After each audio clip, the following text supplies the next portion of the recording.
ते हाय नी मेरी किस्मत माए हाय वे मेरे लेखे, वजह दी समझ ना आई मैनू, मैं रिया वजूद भुलेखे। इसका थोड़ा सा इसकी तशरीह करते दोनों कि हाय नी मेरी किस्मत हाय नी मेरे लेखे, कि वजह दी समझना, the reason of my existence, मैं हूं क्यों, ये तो मैं कभी समझा ही नहीं, ना ही मैंने इसको जानने की कोशिश की। वो कहते हैं कि एक ही बिपता पै गई, एक ही हो गया बैठे बैठे, आई तरेली हो गया दूरा पानी मंगदे मंगदे, सन्यासी वल भेजे लोकी हो करदे करदे, मैं हैरान जिहा रह गया चिर न लगा मरदे मरदे। सेकंड नहीं लगता और हम निकल जाते हैं, काश के ये हम अंडरस्टैंड कर लें चीज़। कहना हाहाकार जही कार पै गई, चीकां कन्ना टप्पियां, सब तो पहला हमसाइयां सन जहियां सुन के नसियां, नैती आई सुगना आई मासी कुबरा आई, चाचा खालक नसिया आया नाल अशरफ दा पाई, नब्स टटोली फड़ फड़ लोकां कन छाती नू लाया, इन्ना लिल्ला पढ़ के दूर होया हर हमसाया।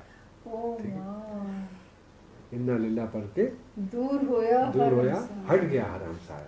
तो ये है इंसान की औकात बेसिकली। और इसी में एक शेर है कि मौत दा झक्कड़ ऐसा झुलिया लै गया फसलां हरियां, जिस वेड़े दा मान सी मैनू उत्थे विछियां दरियां। यानी कि जहाँ पे हम खड़े होकर बड़ी डींगे मारते हैं उधर ही दरियां बिछी होती हैं, सब कुछ इधर ही रह जाता है। वो कहा ना कि कफन की जेबें नहीं है, तो क्यों नहीं है, इसीलिए नहीं है। इसी का आगे एक शेर है कि मंजी उठन लगी कर दी पावे फड़ के पै गई, कुड़ी पुनीती टकरा मारे अब्बा कली रह गई, पुत्र परां नूं लै गए लोकी फड़ के रोंदा रोंदा, गली च आया मेरा जनाजा सिर तो होंदा होंदा।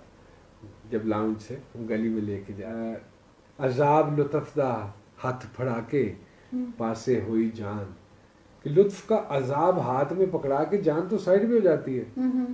अजाब लुत्फ दा हाथ फड़ा के पासे हुई जान, मैयत चली कब्रिस्तान। इसको अगला फेज जो कंटिन्यू करते हैं वो ये है कि इमाम साहब ने सफ़ा बना के मंजी अगे पाई, कन विच जेड़ी बांग जेड़ी फूकी सी बांग उदी जमात कराई। ठीक है, जो पैदा होते हुए आसान। तो अब वो ये कह रहा है कि हुण मैं चाहवां उठ इमाम दे अगों पिछे आवां, पिछली सफ़े खलो के नीतां पिछे नूं मुड़ जावां, टुर जावां ते अपने आप नूं अंजाम दी आदत पावां। मैं मर के जिथे आना है उत्थे जिउंदियां जाने आवां, जिंदा लोगों के साथ आऊँ, मरा हुआ ना आऊँ। क्योंकि आप खुद देख रहे हैं अपने आप को ना ये सारे। वो तो उसमें फिर वो कहता है कि हुण मैं मनिया, जब सारा कुछ हो गया फारग हो गए, तो अब वो कहता है कि हुण मैं मनिया हुक्म अतात। अब आइए उसको कर कहता है हुण मैं मनिया हुक्म अतात, हुण मैं लग्या आखे, बंद हुईयां ते खुलियां अखियां, मर के लथे जाके। तो वो कहता है मोडियों परना ला किसी ने लख दुआले पाया, मोडियों परना ला किसी ने लख दुआले पाया, गूंज के लोकां